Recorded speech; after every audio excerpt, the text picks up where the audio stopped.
But let me just get in Ramdev Agrawal. Ramdev, the clear winner is autos. From a market perspective, what is the importance of today's excise duty cut for autos? Yeah, I think I was thinking that revenue effort will be, any kind of give or take would be very, very minimal. But I think 4% excise duty cut on cars and motorcycles and scooters is fairly big. I mean, from 12 to 8% is almost like upwards of 7,000-8,000 crores of revenue loss and benefit to the automotive sector, which was in the woes of slowing down. And that's, I think, that clearly shows that now the appetite for growth is coming up and slowdown is really biting. And so maybe some appetite for growth is building up in Delhi, and maybe the next finance minister would be able to take it forward even more. But clearly this is a welcome change which has been brought by this budget. Jahangir, a quick question to you. How much credibility do you think the market will attach to that 5.97 number? Because we have huge redemptions coming up in the next fiscal, and the government has huge expenditures also, none of which seems to have been budgeted. So what is the kind of credibility that you think the bond markets in particular will attach to that 5.97 number? Look, as I said, I mean, this is a number that is backed off by that 4.1% fiscal deficit. The question is, do you buy the 4.1% fiscal deficit? At this point in time, I think in the absence of a new budget, the full year budget, that's basically the number with which I think the market will be patient enough to go for the next 3 months. The big question obviously is going to be in June. So my guess is that if for the first 3 months, I think that, given that we don't really have an alternative, I think that's the number that we'll most likely, take it on its face value. The only point, the other point, Mitra, I was trying to, bring about is in this question about, the growth started to fall off in the last 2 years, etc. The lack of investor confidence, which we all talk about, is a valid reason. But we all seem to forget that, look, part of the seeds of this slowdown was sown in the first 3 years of the UPA government, when this government ran extremely irresponsibly loose fiscal and monetary policy. We know repeatedly from history that if you do run loose fiscal, loose monetary policy to prop up growth, which we did in the first 3 years of the UPA government, of the second session, you do have to pay a price. Every country pays a price. India too is paying the price. So I'm not saying that lack of investor confidence isn't a big problem. Lack of global growth isn't a big problem. But the first 3 years, we need to actually seriously look at the first 3 years of what. If I may come in. Bimal Jalan. Bimal, I'd like to, let's go ahead, because this is not the real budget for next year. There's going to be a new finance minister. So the question is, in what way do you want the new finance minister to present something which is different from what Chidambaram has just presented? Which are the areas in which you think you want to see much, much more action than any of the indications that we got out here? And secondly, what, if anything, can the next finance minister do to improve the quality of spending? As Maithili said, the quality is poor. More and more non-planned. We are not getting the proper planned expenditure. We have the situation Mr. Chidambaram boasted. Look at this huge amount of central government spending on education. I've increased it so much. Yes, but if you look at the ASER survey on what are the educational outcomes, all this huge educational spending is not producing any improvement in educational outcomes. So on these two issues, what do you think the next finance minister should do, and how should it be different from what the current finance minister has said? Swaminathan, as usual, you have raised some very fundamental issues, but they are two different. One is the quality of education that you are getting in government schools or even the private schools. That's a much more structural, long-term issue about which the finance minister can do very little, except maybe to try and introduce certain amount of administrative reforms in the way we run our schools or government schools, and to make sure that the absenteeism in school and non-delivery doesn't go without any penalty. But that those are longer-term structural issues in which the finance minister doesn't have much of a role. It's the government as a whole. And it has to be determined to make sure that education which they promise is actually delivered. And that doesn't happen in our country. Let me leave that aside. The second question which you also raised is that how do you expect the finance minister to maintain the, if I understood it correctly, maintain the kind of fiscal deficit that he's talking about, along with increase in capital expenditure on the government account, as it were. Now that's an issue which has to be deliberated, and it cannot be handled, to my mind, unless you have a higher growth rate and combined with more restrictions or more, not administrative restrictions, but redefining the subsidy on a scale and to the kind of people that you provide, along with administrative reform. You know 50% of your money that you are transferring to BPL population through our PDS system at highly subsidized rate is diverted. Now what is that? I mean, that requires some action. And how can you do it? Then again, finance minister can do probably little, but the government can do a lot. And why don't you decentralize the formulation of policy, the delivery of food, the governance of the PDS system? And I'm just giving you an example that these issues you have raised are very right, but they are much broader issues than can be handled by finance minister. What the finance minister has to make sure that money gives you what you promised that money to give. I mean, if I am giving capital expenditure or if I am increasing capital expenditure, then it has to be ensured that capital expenditure actually results in. Okay. Appreciate your time, Dr. Jalan, and really thank you for joining us. Ramdev, ultimately it's all about money making ideas, it's all about allocation. Based on today's vote on account, will your approach change, or would you like to still buy into IT, still, you know, you would like to align your portfolio with exporters? Broadly things don't change, but clearly domestic automotive plays, they were already there, part of the portfolio. So it is a little refreshing to see this is one small change where excise duty reduction has come. But I don't think this budget has anything.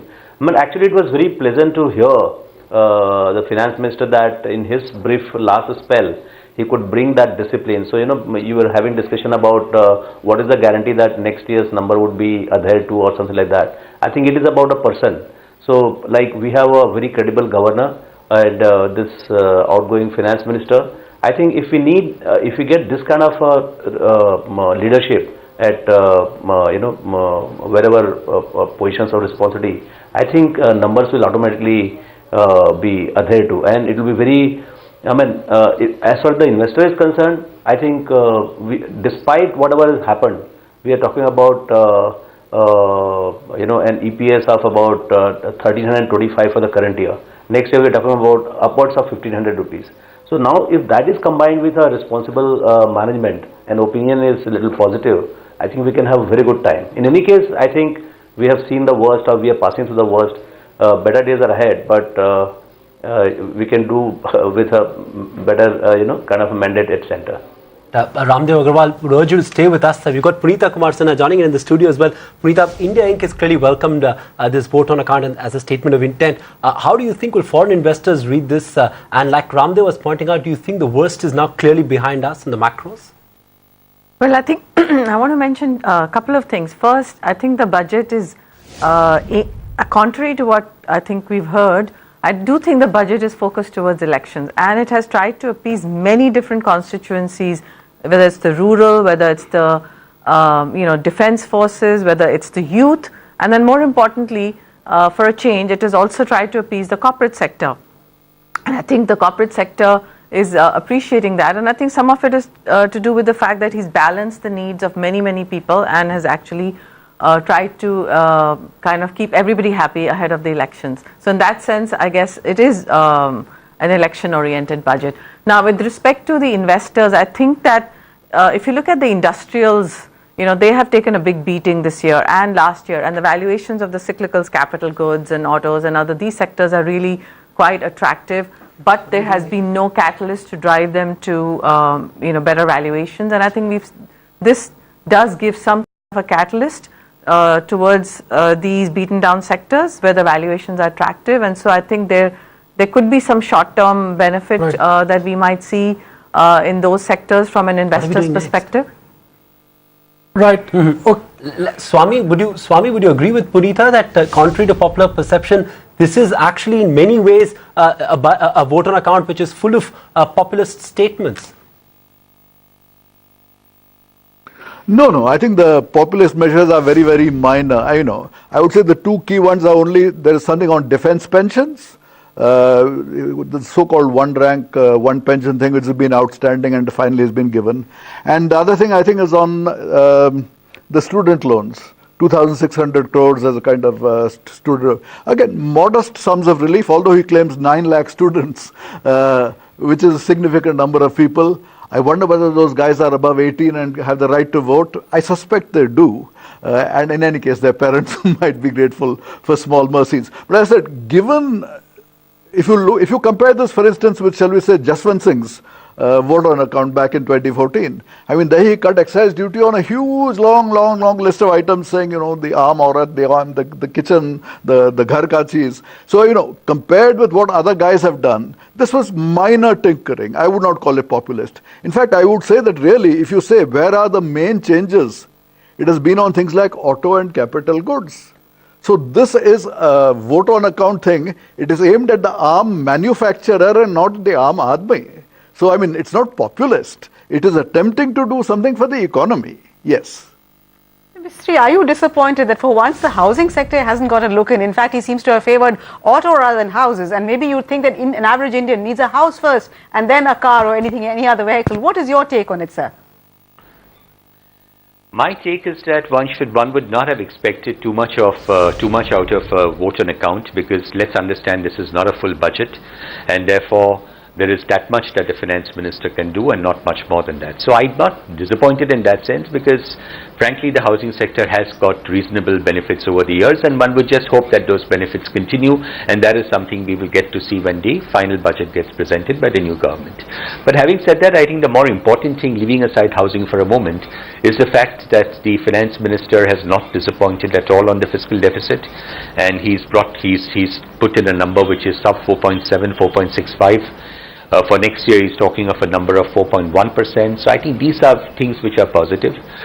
He would have had the handicap of lower tax collections in the current year, primarily arising out of the fact that the economic growth is lower. If the economic growth is lower, logically, tax collections would also be lower. But that has been offset by the 2G auction, offset by the dividend payments that he would have received. On the expenditure side, my only wish is he could have spent a little more on infrastructure development, because whilst we tend to keep looking at things on a year-on-year basis and look at deficits and revenue and all of that every year, I think it is important to keep the big picture in mind. And the big picture is, if we are taking a 3-year, 5-year, 7-year view on India, we need to bring into control, or bring to control certain basic things like inflation. Inflation for India is structural.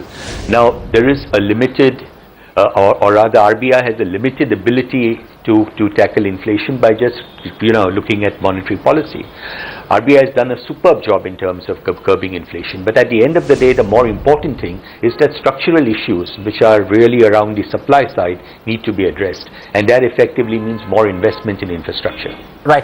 Mr. Mistry, just to interrupt you, I want to get a quick comment from Adi Godrej as well, who's joining in live from New Delhi. Mr. Godrej, how do you read the vote on account? Do you think the numbers that he's put out look credible? 4.6% for FY14 as far as the fiscal deficit is concerned, and of course your reactions to the tweaking as far as on the indirect taxes front, plenty of them. Does it come as a surprise?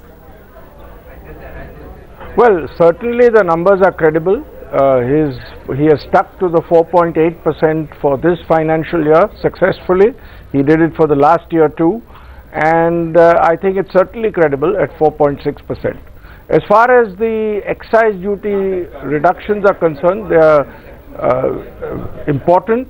I think these are industries that have suffered very considerably.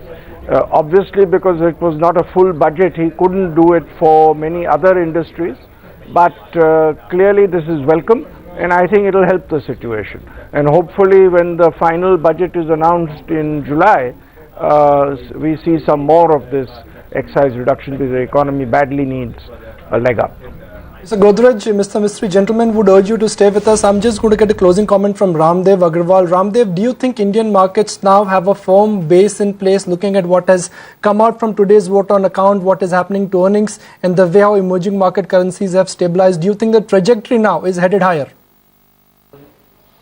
Yeah, I think aggregate market broad numbers clearly have a solid base now with the kind of conclusion of this particular round of earnings call we have seen, and with the inflation broadly under control and currency very stable, and even in vote on account, if you see the speech, his commitment was very strong that we got to have a very controlled fiscal discipline kind of situation and controlled inflation. With that, my sense is that we have a very reasonable valuation and a very promising election going ahead. I would be surprised. The downside, I mean, upside could be anything, but downside is very limited from here. You spoke about how difficult it was for the finance minister to actually keep his numbers in check. But given the fact that your tax revenues are already declining, was this the time to really announce some more giveaways by way of excise tax concessions? Because after all, one of the main reasons why we are in the predicament that we are is because fiscal stimulus was way beyond what was warranted. So is this the time to give more concessions? Mr. Mistry, that question was addressed to you, sir. Well, my guess is that if he had to give some concessions to revive the economy. Now, auto is one of the sectors which has been beaten down so much in recent times that giving some incentive for the auto sector by itself, I don't know what the financial number was, I don't know what the amount rupee implication is, but giving some incentive which improves sentiment and pushes more of manufacturing, I think it's not a bad thing, so long as he has measures in place to ensure that the fiscal deficit for next year is kept in at 4.1%.